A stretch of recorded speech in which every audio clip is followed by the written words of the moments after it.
ഇന്ന് ഞാൻ ആദ്യം തന്നെ പഠിച്ചത് മാത്സ് ആൻഡ് മെൻ്റൽ എബിലിറ്റിയിലെ പെർസെൻറ്റേജ് ആണ്. ഞാൻ ഇതിനു മുന്നും പറഞ്ഞിട്ടുണ്ട്, ഞാൻ മാത്സ് പഠിക്കാൻ യൂസ് ചെയ്യുന്ന സോഴ്സ് ജെറിൻ സാറിൻ്റെ ക്ലാസ്സസ് ആണ്, ട്രിക് ടേൺ എന്ന് പറഞ്ഞ ചാനലിൽ. ഒരു കുട്ടി ഡൗട്ട് ചോദിച്ചതാണ്, ഇനി നമുക്കങ്ങനെ എല്ലാ ടോപ്പിക്സും ക്ലാസ് കൂടി തീർക്കാനുള്ള ടൈം ഉണ്ടോയെന്ന്. ഞാൻ എന്താ ചെയ്യാറെന്ന് വെച്ച് കഴിഞ്ഞാൽ, ഇപ്പം നമ്മളൊരു ടോപ്പിക്ക് നോക്കുവാണെങ്കിൽ അതിൻ്റെ കംപ്ലീറ്റ് പ്ലേലിസ്റ്റ് എന്ന് പറയുമ്പോൾ ഒരു 7-8 വീഡിയോ ഒക്കെ വരും. അത്രയും നമുക്ക് കൂടി തീർക്കാനുള്ള ടൈം ഇപ്പോൾ കുറവാണ്. ഞാൻ യൂഷ്വലി ചെയ്യാറ് സാറിൻ്റെ റിവിഷൻ ക്ലാസ്സുകളാണ് കൂടാറ്. ഇപ്പം പെർസെൻറ്റേജിൻ്റെ കാര്യം പറയുകയാണെങ്കിൽ ഡിഗ്രി ലെവൽ പ്രിലിംസിൻ്റെയും മെയിൻസിൻ്റെയും ചോദിച്ചിട്ടുള്ള ക്വസ്റ്റ്യൻസ് മൊത്തം സോൾവ് ചെയ്യുന്ന ക്ലാസ്സസ് ഉണ്ട്. ഇപ്പോൾ പെർസെൻറ്റേജിൻ്റെ കാര്യത്തിലാണെങ്കിൽ 1.5 മണിക്കൂർ മിച്ചം വരുന്ന 2 ക്ലാസ്സസാണുള്ളത്. അതുപോലെ തന്നെ ഞാനൊരു 45 ഡേയ്സ് സ്റ്റഡി പ്ലാൻ്റെ വീഡിയോ ചെയ്തിട്ടുണ്ട്. നമ്മുടെ ഡിഗ്രി ലെവൽ പ്രിലിംസിൻ്റെ സിലബസ് ഒരു 45 ഡേയ്സ് കൊണ്ട് കംപ്ലീറ്റ് ചെയ്യുന്നത് പോലെയാണ് ആ സ്റ്റഡി പ്ലാൻ.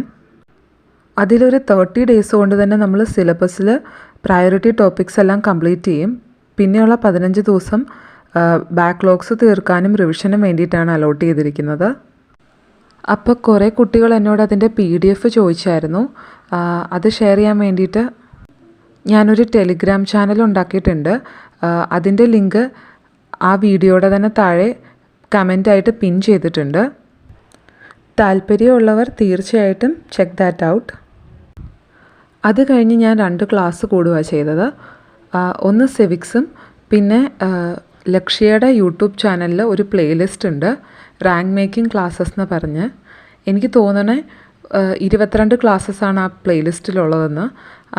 എല്ലാം തന്നെ ഇമ്പോർട്ടൻ്റ് ആയിട്ടുള്ള ടോപ്പിക്സാണ്. അപ്പോൾ അതിൽ നിന്ന് ഞാനൊരു ക്ലാസ് കൂടി. അത് കഴിഞ്ഞിട്ട് ഞാൻ പിന്നെ ഇംഗ്ലീഷാണ് പഠിച്ചത്. ഇംഗ്ലീഷിൽ പാർട്സ് ഓഫ് സ്പീച്ച് ആയിരുന്നു നോക്കിയത്. നിങ്ങൾ ഇംഗ്ലീഷ് പഠിക്കാൻ ഏത് സോഴ്സാണ് യൂസ് ചെയ്യുന്നതെന്ന് കമൻറ്റ് ചെയ്യണേ. ഞാൻ പൊതുവെ യൂസ് ചെയ്യാറ് യൂട്യൂബിൽ നിന്ന് ക്ലാസ് കൂടും, പിന്നെ PYQ നോക്കും.